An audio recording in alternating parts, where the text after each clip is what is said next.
सत्संग, please subscribe Amit Das channel and press the bell icon. अब क्या प्रसंग चल रहा है कि जैसे कई भक्तों को प्रेरणा दी जाती है कि भाई आप जोत बोलो हवन के लिए। देखो पुण्यात्मा, हमारे कई प्रकार के पाप हमने इकट्ठे कर रखे हैं। जैसे एक दास ने एक वाणी बोली थी भगवान की कि मानत ना मन मोरा साधो मानत ना मन मोरा रे, और बार बार मैं ये समझाऊं जग में जीवन थोड़ा रे। फिर क्या बताते हैं कि शरण पड़े को गुरु संभाल जान का बालक भोरा रे, और कह कबीर तुम चरण चित राखो जो सुई में डोरा रे।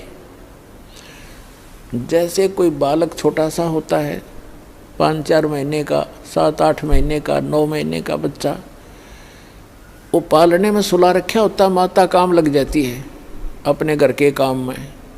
थोड़ी सी देर में वो रोने लगता है तो देख उसको पता लग जाता माता को, या तो ये भूखा हो गया या इसने टट्टी पेशाब कर लिया। तो जाकर देखती है तो टट्टी पेशाब करके और सारे कपड़ों को भी खराब कर रखा है, अपने पैर पूर भी खराब कर रखे हैं, हाथ हूथ भी लगा रखा है, टट्टी लगी उसके हाथों के। तो उस माता को वो बच्चा बुरा नहीं लगता, वो उसको उठाती है और नवाती है, खूब साफ करती है, उसके कपड़े धोती है, नए कपड़े पहनाती है, फिर लाड करती है, सीने से लगाती है। उसको मालूम है कि बालक है, इसको पता नहीं, इस अनजान है, ये ऐसे सारा दोना टट्टी में सना पड़ा है, तो उसको बुरा नहीं लगता। माता को पता है, सब पता नहीं।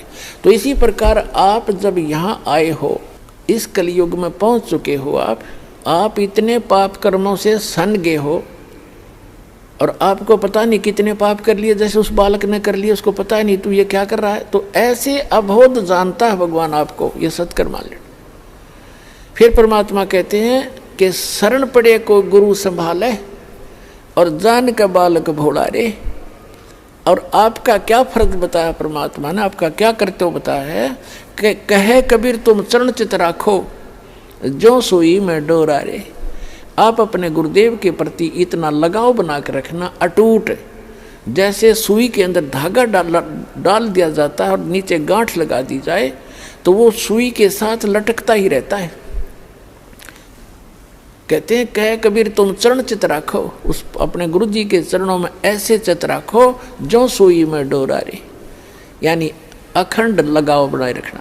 तो आप जी के जो पापों को ऐसे धोएगा गुरु जी इस सत्संग रूपी जल से, और फिर आपको भक्ति से चार्ज करेगा, दूध पिलाएगा।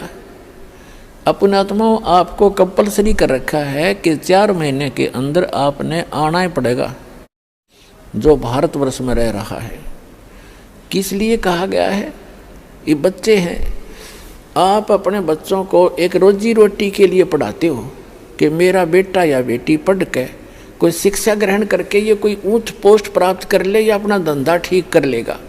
उसको 16 वर्ष का समय, 15 वर्ष, 20-20 वर्ष का समय दे देते हो, बेटा और ट्रेनिंग कर ले, फलाना कर ले, बढ़िया रोजगार हो जाएगा।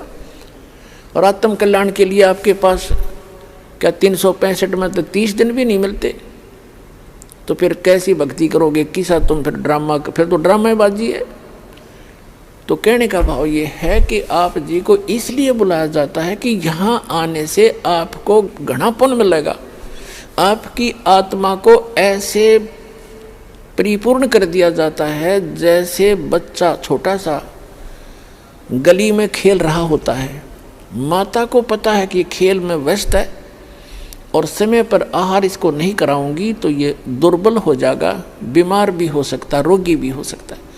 वो खेल रहा होता है अपने बच्चों में, भाई बहनों में बाहर, और व्यस्त होता है। माता उसको उठा के लाती है कि चल दूध पी ले, वो रोता भी है, वह घसीट कर लाती है कि ना चलना पड़ेगा चल, उसको दूध पिला देती है, फिर छोड़ देती है। वो तो दूध पीता पीता भी न समझा कि छोड़ दे माँ, बागलू में।